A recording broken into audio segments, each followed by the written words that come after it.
ఈ ప్రభుత్వం వచ్చి 15 నెలలు అయింది. 2 లక్షల కోట్ల రూపాయలకు పైగా అప్పులు చేశారు. రోజుకో మీటింగ్ పేరుతో దుబారా చేస్తున్నారు. మళ్ళీ సరిపోదన్నట్టుగా ఇప్పుడు ఎల్లుండి అనంతపురంలో భారీ బహిరంగ సభ. సవాలు చేస్తూ సీఎం డిప్యూటీ సీఎం హాజరు కానున్న కూటమి డిప్యూటీ సీఎం సహా హాజరు కానున్న కూటమి నేతలు 15 నెలల్లో సవాళ్ళను అధిగమించి సంక్షేమ అభివృద్ధి అందించారంట.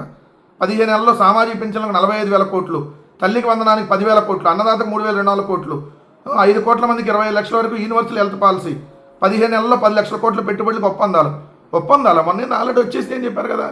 10 లక్షల కోట్లు వచ్చేసినాయి, ఉద్యోగాలు కూడా ఇచ్చేసామన్నారు. మళ్ళీ ఇప్పుడు ఒప్పందాలు అంటారు. ఇక్కడ చూస్తే చూడండి, 5 కోట్ల మందికి 20 లక్షల వరకు యూనివర్సల్ హెల్త్ పాలసీ అంట.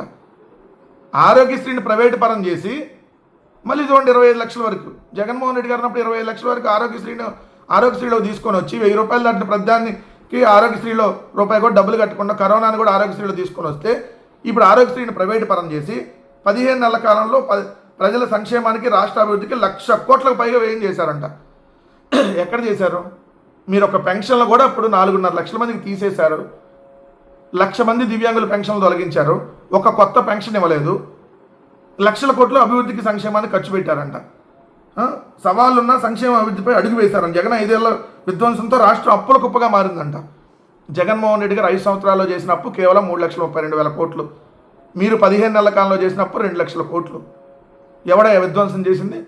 జగన్మోహన్ రెడ్డి గారు గ్రామాన సచివాలయం, రైతు భరోసా కేంద్రం, హెల్త్ క్లినిక్, అనేక చోట్ల డిజిటల్ లైబ్రరీలు, నాడు నేట్లో భాగంగా 38,000 స్కూళ్ళను బాగు చేశాడు. 8వ తరగతి విద్యార్థులకు ట్యాబులు, ఇంగ్లీష్ మీడియం విద్య, ఈరోజు వైద్య రంగంలో సమూల మార్పులు, 17 మెడికల్ కాలేజీలు, ఉద్దానం కిడ్నీ రీసెర్చ్ సెంటర్తో పాటు హాస్పిటల్, 4 పోర్టులు, 10 ఫిషింగ్ హార్బర్లు, 6 ఫిష్ ల్యాండ్ సెంటర్లు. నీ మొహానికి అటన్నింటినీ ప్రైవేటు పరం చేస్తా మీరు మళ్ళీ మేము చేసింది విధ్వంసం అంటారా? జగన్మోహన్ రెడ్డి గారు అనేటటువంటి ముఖ్యమంత్రి తరతరాలు గుర్తుండిపోయేలాగా అశోకుడు రోడ్డుకి ఇరువైపున చెట్లు నాటించాడని మనం ఎలా చెప్పుకుంటామో, గ్రామాన సచివాలయాలు, రైతు భరోసా కేంద్రాలు, ఇలా ఏదైతే 4 పోర్టులు, 17 వెనుక ఇలా రికార్డుగా జగన్మోహన్ రెడ్డి గారు ఇది అల్టిమేట్ ఆల్ టైమ్ రికార్డ్ అన్న టైంలో ఆయన కేవలం 3 ఏళ్లలో 2 ఏళ్ళు కోవిడ్ ఉన్న చేసి చూపించాడు. అది ముఖ్యమంత్రి అంటే. మీరున్నారు ఊరకు దోచుకోవటం, పంచుకోవటం, తినుకోవటం. బీసీల ఇళ్లపై 3 కిలోవాట్ల సోలార్ రూప్ టాప్ ఏర్పాటు 90,000 కోట్లు సబ్సిడీ అందిస్తుంది. బీసీలకు గృహ నిర్మాణానికి అదనంగా 50,000. అసలు ఒకటంటే ఒక ఇల్లు కడితేనే కదా అదనంగా 50,000 ఇస్తారా? ఒకటంటే ఒక ఇల్లు కట్టలేదు కదా ఇప్పుడు వరకు మీరు. బీసీ రిజర్వేషన్లు తగ్గించామండి, వీళ్ళు పెంచుతున్నారంటే ఎంత అబద్ధాలు. 15 నెలల కాలంలో 10 లక్షల కోట్ల పెట్టుబడులతో ఒప్పందాలు కూర్చుకున్నాం. మొన్నే వచ్చేసాయని చెప్పేశారు. రాష్ట్ర స్థాయి నుంచి గ్రామ స్థాయి వరకు ఇప్పటివరకు 60,000 నామినేటెడ్ పదవులు భర్తీ సాఫీగా తాగింది. ఇదైతే చేసుకున్నట్లే. కలిసి వచ్చాం, కలిసి గెలిచాం, భవిష్యత్తులో కలిసే ఉంటామనే బలమైన సంకేతాన్ని అనంతపురం వేదిక పంపాలని కూటమి నేతల లక్ష్యంగా కనిపిస్తూ ఉంది. అందరికీ ఆరోగ్య సేవ, ఏది ఆరోగ్యశ్రీని ప్రైవేట్ పరం చేసి అందరికీ ఆరోగ్యశ్రీ అని చెప్పి ఆరోగ్య సేవ అని చెప్పి మళ్ళీ దానికి హెడ్డింగ్.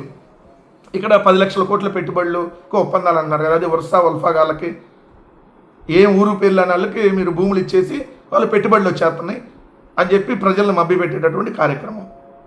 ఇది ఇంత దారుణంగా ఈ పత్రికలు కూడా ఉన్నాయి చూడండి.